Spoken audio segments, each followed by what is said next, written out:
Assalamualaikum warahmatullahi wabarakatuh. Hello guys, good afternoon. How are you today? Okay, I want to tell about the material of presentation in English phonology. Have get in this one semester. Before it, I want to introduce myself. My name is Ratia Armini. I am from English Education Program of Universitas Nurul Huda Sukaraja Campus B. And I'm the fourth semester. In here, I want to finish my task from Mrs. Dwi Adriani MPD. Yang pertama, materi pertama yaitu organ of speech.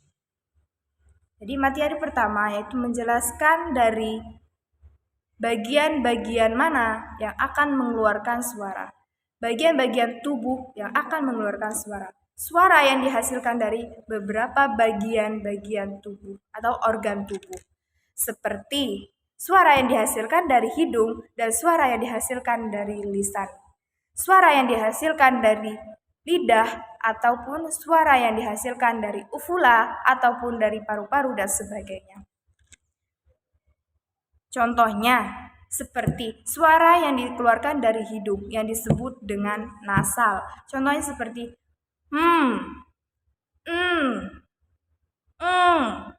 dan suara yang dihasilkan dari lisan atau suara yang dikeluarkan dari lisan. Contohnya atau yang disebut dengan oral sound, contohnya seperti b, d, g. Materi selanjutnya yaitu describing konsonan. Nah, describing konsonan yaitu suara yang dikeluarkan dari huruf-huruf konsonan. Seperti huruf b, d, g, z, c, z, dan sebagainya.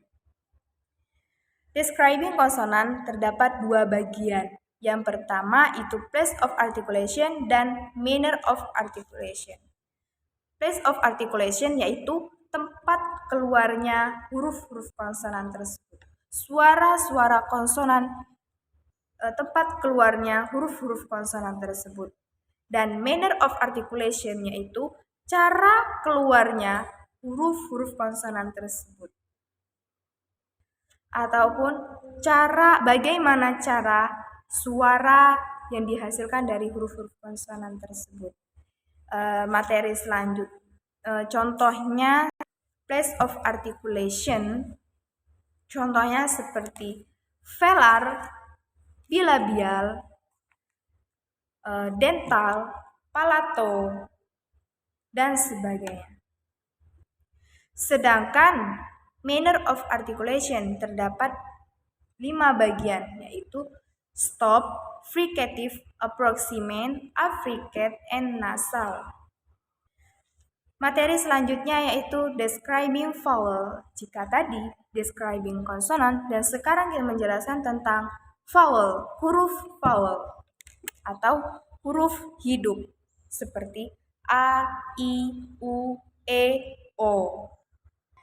Ada beberapa bagian keluarnya huruf vowel, yaitu seperti near close, close mid, mid, dan open mid.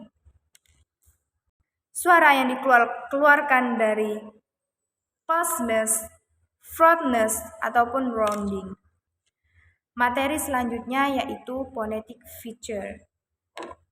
Ada dua bagian dari phonetic feature. Yang pertama manner feature and place feature. Manner yaitu cara keluarnya dan place yaitu tempatnya.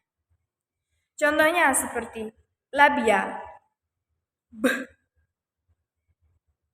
Contohnya seperti phonetic symbol labial, b, p, voiceless. Phonetic symbol velar, g, k, stop, voice. Materi selanjutnya yaitu menjelaskan tentang pon, phonemes, dan allopon. Pon yaitu suara yang dihasilkan dari perkataan atau bicara. Sedangkan phonemes yaitu antara kata satu dengan kata lainnya yang memiliki suara ataupun phonetic symbol yang sama, namun memiliki makna yang berbeda. Sedangkan allopon yaitu variasi yang menghasilkan suara dari fonem yang sama. Phonemes biasanya itu ditandai dengan simbol slash atau garis dua.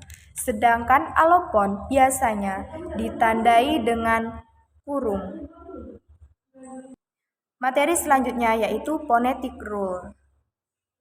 Phonetic rule menjelaskan tentang syllable atau suku kata.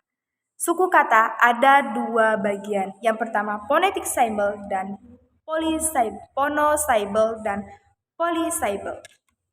Monosymbol yaitu kata yang memiliki satu syllable, sedangkan polysyllable yaitu kata yang memiliki dua syllable atau dua suku kata.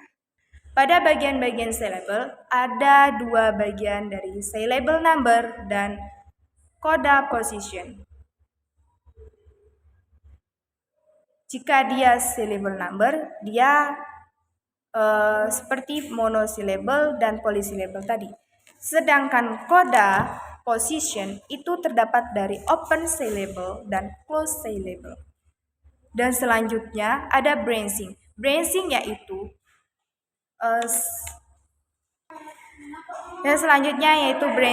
Branching adalah suku kata yang menghasilkan dua syllable. Dan materi terakhir yaitu stress. Stress adalah penekanan pada kata atau penekanan pada kalimat.